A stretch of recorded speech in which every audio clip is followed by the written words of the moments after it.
Hi, my name is Sanaya Taylor, and I'm interviewing electric vehicle owners to find out how hard it is to own electric vehicles in urban areas. My name is Omar, and I've been an EV owner for about 9 months. I own a 2023 Chevy Bolt EUV. I like it. It's very simple. I think they did a great job of making it feel like any other car. The cost of ownership is really nice. There's less things to worry about in terms of fixing versus like my gas car. One of the things is public charging as well. That's free, at least for this time period, so I haven't paid for charging at all. It's been honestly a joy to own. My car cost, I think, without any rebates for anything at all, I think around $40,000. With the federal rebate and the chief rebate, which is the state rebate, I was able, and also my trade-in for my last car I was able to sink the car at a price to around 20 something, like mid-20s. And so that made it a lot easier to own and buy. The charging, there's actually one that's at the state capitol I use a lot. There's one at the Yukon Greater Hartford I use. There's actually one in West Hartford that is there as well. At the center of town.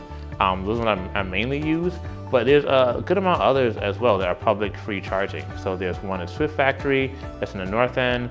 There is, I think, one in the south end that's there. There's actually one next to all the dealerships, a public charging that's there, that's free. There is a few, I think one in Bloomfield. It's weird, that's not public charging, kinda. It's owned by Cigna. But they allow the public to charge for free. So it's kind of public charging. I park my car in the garage. So the apartment I'm in has a garage, so that's where I go. Before that, I lived in an apartment that had no garage. That was never really a thing I thought about. I just thought about charging. I think that's the biggest thing, especially if you don't own a home. Charging becomes the main barrier. And before being in this space where there's all these public chargers and we're really looking into it, there wasn't a lot. And that was something that kind of just kept me from even trying. Continue to ask friends and research about it. I think it can be a little scary because, I mean, a car is such an important thing, especially here in Connecticut. It's like literally the second most expensive thing.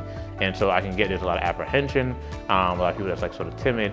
But I think the more I researched about it, the more I learned about it, the more I got comfortable doing it, and the more it just seems like just everyday life. So I would say just read up about it. There's a lot of programs that are done by the state, the feds, that are done by different corporations, all that are trying to get people into EVs and alternative fuels. So I would say just read more about it.